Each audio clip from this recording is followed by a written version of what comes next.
And this week we're talking about dogs. Welcome back to the Rangeless Travel Podcast. We're your favorite adventure travel hosts. I'm Britt, and this is Ryan. Together, we travel the world by plane, train, and 89 Ford Sportsmobile. Currently, we're traveling the U.S. in an old van with our 2 dogs, Layla and Cedar. Every Tuesday, we share stories and tips to inspire you to book that next trip. So go ahead and don't be shy. Follow along with us at Rangeless_ on Spotify, YouTube, TikTok, and Instagram. Let's dive in. Dogs and van life.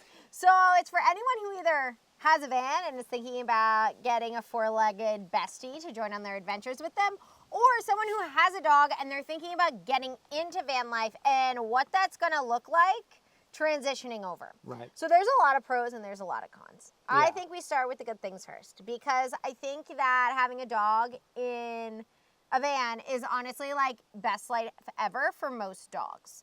Yes. And they add a lot. Like They do. to your everyday life. Like, they're going to be your best protection first and foremost. Yeah. Like, I got Layla right before I moved into my first vehicle to go exploring as a companion and as protection. Right. So, like, I needed a dog as a solo woman. I was like, I need a dog to just, like, deter people from, Yeah, trying to break in. like, wanting to ruin my day. Right. And my life. Mm. And, like, it works. It definitely deters people. It deters wildlife. People are going to think twice when you have a dog. And that doesn't mean you have to get like some scary dog either. Like, I didn't want a scary dog or an aggressive breed, because if I ever wanted to go to a campground, some campgrounds don't allow them in. So I mean, I rescued Layla. She's a border collie Australian Shepherd mix.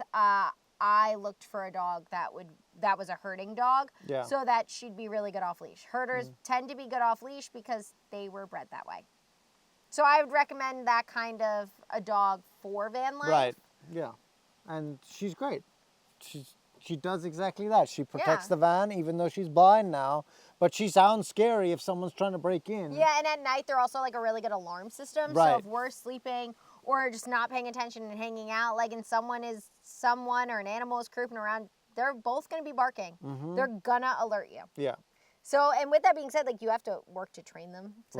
To be. Yeah, because especially if you're in campgrounds and things like that, you can't have your dogs barking like all the time. Which I guess could be a con or a positive, because like you have to train the dog. And like I always found, like, being in the van, I was like, this is the best time ever to train, because I'm with them all day long. Yeah. So I worked with them when they were puppies, because I got them both super young, all day.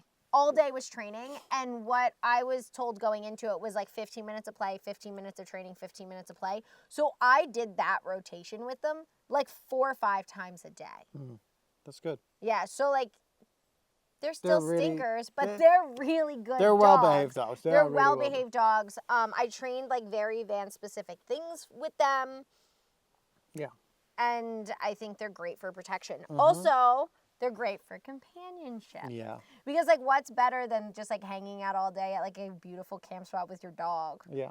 Like, it's a lot of fun. Like, we'd take them down, and, like, if there's, like, a lake or something that they can go in, they like to go in that. Cedar loves to chase a ball. Layla's always sniffing around looking for snacks and pets. Like, it's a lot of fun. It's fun, and it's great companionship, and, like, it's a lot less lonely, because, like, I mean, me and Ryan have each other, right? But sometimes, like, I want to go off by myself. Sometimes he wants to go off by himself. But sometimes it's fun to bring the dog as, like, like your silent companion. Yeah, and just go for a walk with the dog or something like that. It's nice, yeah. I really like it. Yeah, and I think with that, too, it also helps keep you healthy. Because, like, you're like, I want to go for a walk. Yes. With the dog. So it's like, and then on the days where you're like, ugh, I don't feel like doing anything. Yeah, I just want to rot here in bed. You're like, no, that's not fair to my dog. Yeah, the dog still needs to get walked. Yeah, and I love my doggy, so I have to go walk them 5 miles. Yeah, because that's about what they need. Yeah. And I think that, like, a lot of people look at van life and they're like, that's so abusive to the dog. Like, they just like, they're stuck in a van, they're stuck here, they're stuck that. But I couldn't disagree with that more. I think having a dog, it's the ultimate life for a dog. Like, your dog wants to be with you all the time. Unless, like, you have a dog that doesn't. But, like, my dogs both, they want to be with us all the time. They don't want to be away. Like, they like to keep me in their view of sight. Yes. Like, they want to be with me all the time. So for my dogs specifically, the van life for them is the ultimate life that they could live. They're living their best life. Like they get to ride in the car. Yeah, every day. they love that. They love riding in cars every day. Yeah. They get to be with me all day. Yeah. Pretty much all day, every day. They love me. Yeah. They get to go and play in new places every day. They get to smell new smells, meet new dogs. Like, yeah, they go to dog parks. They go to hikes. They go to the cities. They go to the lakes. We take them in the streams. We take them on little walks. We do everything. They get to go to multiple countries. Yeah. Like they love it. They really, really do. They love it. But and then all the good things.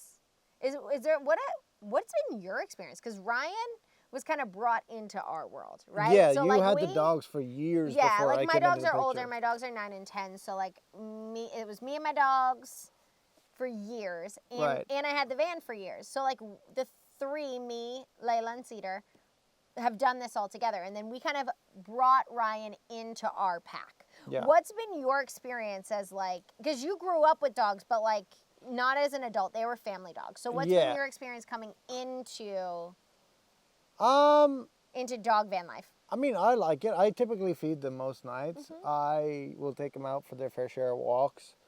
It's nice to get out of the van and get out in the fresh air, because I am guilty of that. If I'm working, I don't want to go anywhere. I just want to sit and work. So a lot of times it's nice for just to get out for 5 minutes and take the dogs for a quick walk or let them use the bathroom, whatever. So that's good. I feel like you giggle with the dogs a lot. I will just hear you giggling. I do, and it'll just be one of the dogs doing something odd. They're always doing weird stuff. Cedar makes the most expressive facial expressions and for no reason, and he'll just look at me and be like, yeah. And I think with that it can really help your mental health, because no matter what you're doing or where you are, your mental health you bring with you. Right. And I know I say this all the time, and we talk about this often. So whether you're traveling or you're working a job you don't really like, or you're living your dream, or whatever it is, whatever your mental health is and your mental state is, it's coming with you. You may go on a vacation, right? And you get that boost of vacation. Dopamine. Vacation brain, and you're life is great. Yeah. And then the post-vacation scaries. But when you're living that an adventure life or whatever it is all the time, you don't get the same. It's not the same. It's just your life, and you get really used to whatever your life is very quickly. Yeah. So with a dog, I feel it helps your mental health so much for things the dog's making silly faces, you're sitting there giggling.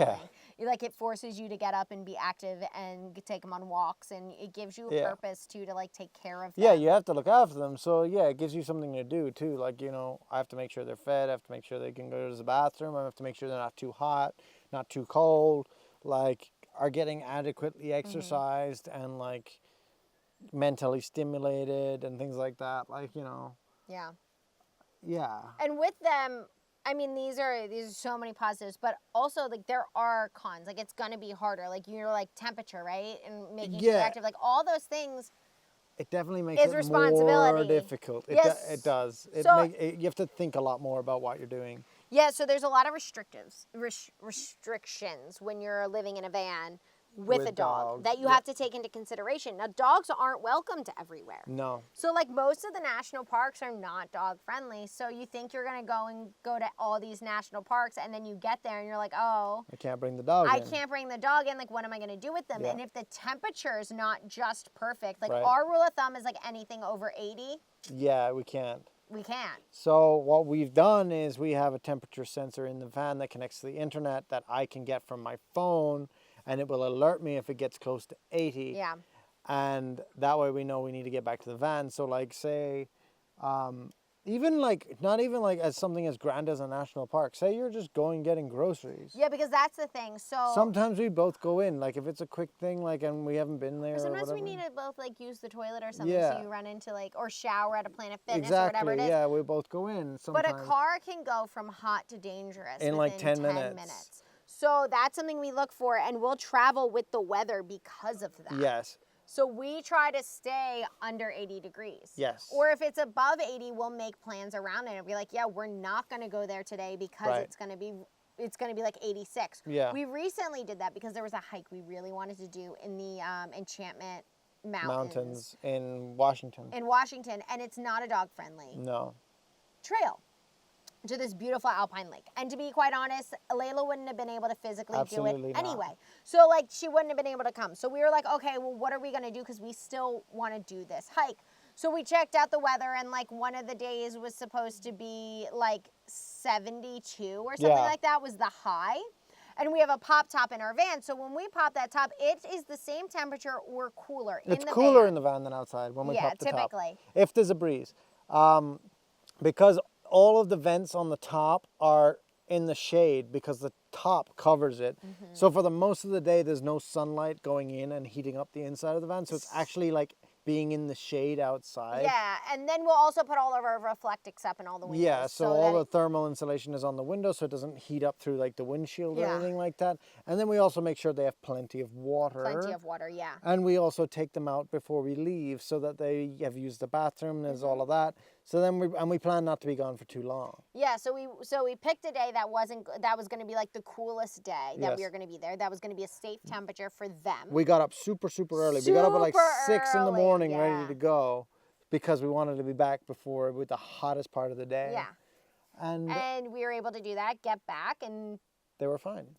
Yeah. You know, so it's just taking those thoughts. It's just going to be more planning and more consideration because it's another living being. Yes. You know, you're responsible for another living being, so there's going to be more planning, more preparations. Now, having said that, it makes it a little bit easier to have dogs if there's 2 people. It does. Because, like, the last day we were in, what town was it? I forget what town. A town in British Columbia, and it was really hot that day, and we went to Costco. And it was too hot to leave the dogs alone in the van. So I let Brittany go into Costco and do all the shopping. I stayed in the van and would start the engine every now and then and run the AC to cool it down inside the van so that it didn't get too hot for the dogs. I know you're not supposed to run the engine and like idle and whatever, but like it's either that or get too hot. So yeah, I mean, we were in it was so hot outside that like if I brought the dogs out on the pavement, it would have burnt their paws. So I didn't want to do that either. Yeah. Because a lot of times we'd just put them out on the grass or whatever, but there was no grass. I mean, when you're in a heat warning, I think it's some of the rules that are typical rules are kind of a little bit, right. You know, oh, don't idle. It's like, I would turn it on. It's 100 degrees in here. 2 minutes, let it cool it down, and then turn it off. I don't think anyone's saying anything to you when it's 100 degrees outside, just because. Yeah. It's dangerous. Yeah. And then another thing is having dogs can be expensive. It can. It can adds be up. really expensive. It adds up. The food can be expensive. We go to Costco for a lot of the dog food. Yeah, so we get a giant bag. A giant bag, and it's usually pretty it's good value that we get it for. But it's not just the food, like their medical bills, especially now that like mine are getting older. Right. There's more like health issues that pop up, and also like they'll get a rash, they'll have something wrong with their eye, you know, they have all these, like, they're living beings and you have to take care of them. They both need their teeth cleaned, like that's expensive. Yeah. So it just gets really and we travel internationally, so like, well, you're supposed to have vaccinations anyways, but you need them to travel across borders, so we have to go and get them vaccinated and make sure it's up to date with the like certifications. Whereas before, like, you could go to Tractor Supply and get the vaccine and do it yourself. Yeah, you can. But like, you can't do that for crossing a border. You need to have a vet do it. So that all costs money. And then what I do to keep vet bills down for the most part is emergency vet's always more expensive. Yeah. And if you let something go too long, it's going to cost you more money. So I do a pretty good job because I've had dogs a lot. So I keep a little, they have first aid kits in the van. So they have, you know, aspirins and things like that. And then you have folders with their documents I have folders with all their documents in it. And then if it's something that I actually think is a problem, I make a vet appointment and take them right away. And I look for farm vets. Yeah, farm vets are usually like the most realistic. Like they're not just. I've had some bad experiences with vets. Some vets like try and guilt you into like, oh, you're not gonna help your dog. Yeah, for things like Layla has had health issues now for the last like 4 years. She's 10. She's had them since she was 6. She went blind, and like I've had bad experiences with vets being like, oh, you have to do this, you have to do that, when it's like I know that I don't think that's what it is. Like I'm with her every day. I know my dog, and I think at the end of the day that's what it is. It's just knowing your own dog. while still listening and respecting the vet's opinion and advice. And finding a good vet can be really hard. But I find that overall farm vets, 10 out of 10, chef's kiss, I always look for a farm vet. Yeah. So if we're like going through somewhere a little bit more rural, I will look up the vet if I need to bring them. Also, there's a lot of clinics and stuff. Like Layla wasn't microchipped and she needed to be. We looked up some clinics. We went and got our microchipped for like $35 in Boise at a microchipping clinic. Yeah. So you just look for the opportunities to get it done more affordably. And then when something needs to get done, you just do it. Just do it. And look for a farm vet because they're the best. Yeah. And now, having said that, like, the expense of having dogs, not all dogs are well suited to van life. No. Like, it's definitely not for every dog. Like, I had a dog that we lost a few years ago. She was like 18. She lived forever, but she was a Yorkie. And like, she was not for van life. Like, she would hate it. Like, when I just bring her in the car to go, like, I try to bring this dog places from the moment I got her to try to socialize her. She hated it. She hated going in the car. She hated going anywhere. She hated everyone. Like, she wasn't for van life. So if you already have a dog and you're thinking about van life, I think you need to be really realistic if van life is for your dog. Yeah. And like, and that doesn't mean like, oh, they're not gonna like, oh, I don't think they'd like it in the beginning, but they'd get used to it, because I'm sure there are some dogs out there that would be the case. Right. But I think there's also some dogs out there that it would definitely not. Like a dog that has like severe abandonment, like anxiety, is gonna have a hard time when you have to go into like the grocery store and get some food. Yeah. Dogs that like their routine and don't like to go anywhere really. I think some of it could be just dogs. Like some dogs get car sick, so like that's probably not going to be the best one. Good. Dogs that are super, super, super, super high energy, that need to be run like 15 miles a day. Yeah. Unless you're planning on living your van life like that and living outside the van all day, but like realistically for us, we have work to do, so we have to be in the van for like periods of time. Your dogs are really, really good in that fact that like, if we tell them, oh, we're going on a 5-mile hike right now, they're like, yeah, we're going. And if we tell them, oh, it's raining outside, we're going to just chill here for a little bit, they're like, yeah, I love chilling. I love naps.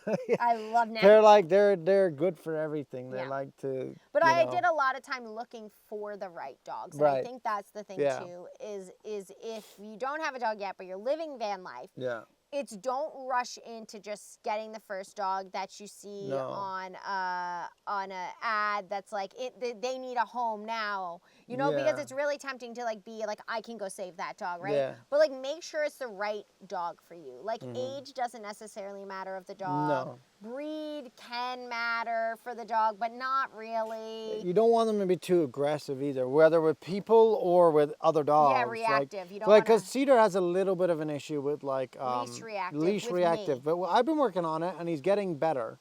Like, he's getting way less reactive.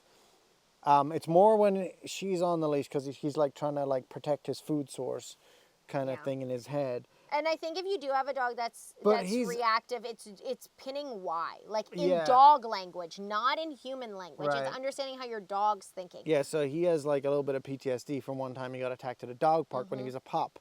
He wasn't a pup. He was a dog. Oh, he was a dog, but I wasn't there. But anyways, I kicked someone's dog for him. Yeah, if we're in an area where he can be off leash and there's other dogs around and say he's getting all antsy, I could just let him off the leash and he will be just fine. He will just relax immediately. Yep. A lot of times I just tell him to sit and then like wait for the other dog to leave the area, or like walk him away from it, and then he's usually pretty good. Redirect. I try to do off-leash greetings always with him. It's just better.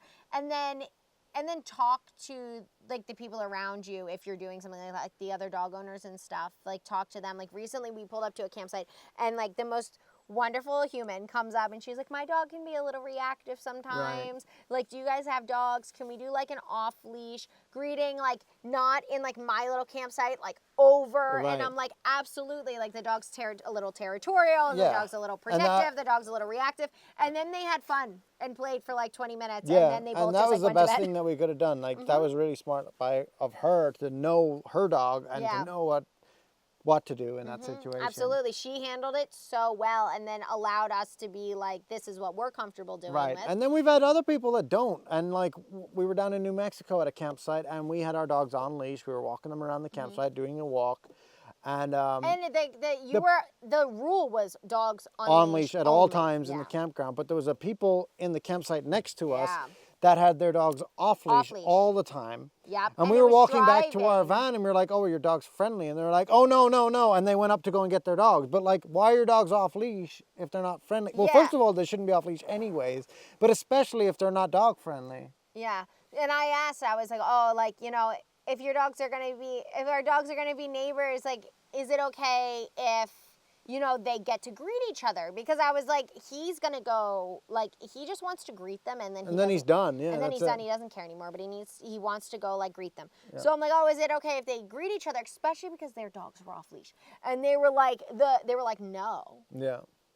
So like, then they're you shouldn't reactive, be. and I'm like, then they shouldn't be off leash. No, and the dog wasn't at 100% recall, which I firmly believe that if your dog's like off leash, like places, you need 100% recall. Yeah. Every time. Yeah. No hesitation. Turn around, come straight back to you. But the reality is, most people's dogs are not trained enough. My dogs aren't trained enough. Well, Layla gets lost. She's just doing her best. She's just trying to find her way back. Yeah. She's trying to find her way back. Bumping into things. Yeah, Cedar's like, Cedar's fine. I'm gonna make my way back to you. Cedar's fine if he's within a certain distance of you, and he thinks that, like, if he's like 100 feet away, not so much with you. He usually comes back to you, but if he's like 100 feet away from me, he knows I can't get to him in time, so he's gonna run. He's like 75% recall with you. He's like 99% recall with If I let him get far away enough, he will run the other direction because he thinks I'm gonna chase him, and I don't chase him deliberately because of that. Because we don't want him to, like, but that's also why I have the tracker on him. I have a tractive tracker on Cedar that is actually a game changer for us, because Cedar is an escape artist, and if he's not watched, he will try and run away and go exploring. He goes exploring. He's looking for new friends, new smells, everything. Maybe like join a pack of coyotes. I don't know what he's going to do. Who knows? But he will do it. And we have the tractive tracker that allows us to track him with the app. It's got GPS. It's got its own. It's paid monthly, but I paid it in advance. And anywhere, it's great peace of mind. Anywhere we can find him, and just push the button, and it will tell me where he is and where he's going. And I can push a button, and it will beep at him. And usually that's enough to scare him back into coming back, because he's like, oh, I don't know what happened. And he doesn't like those beeps. No, he really doesn't like a beep, and he runs straight back to her, and that's great. It's perfect. Yeah. Perfect. Yeah. And I mean, in all, I think if you're thinking about getting a dog, van life is like perfect lifestyle for dogs, and the perfect lifestyle for that. Yeah. But I think it's definitely something to keep in mind, like all of these things when going in and getting it. And you can't leave the dog. So if different opportunities arise, you know you have to make sure that you have a place to keep the dog or abort it or whatever it is. Yeah. And I think that's important to know too. Yeah. And that's it for this week of the Rangeless Travel Podcast. If you want more from us, you can find us at Rangeless_ on YouTube, Spotify, anywhere else you get your podcasts, TikTok, and Instagram. Until next week. Bye.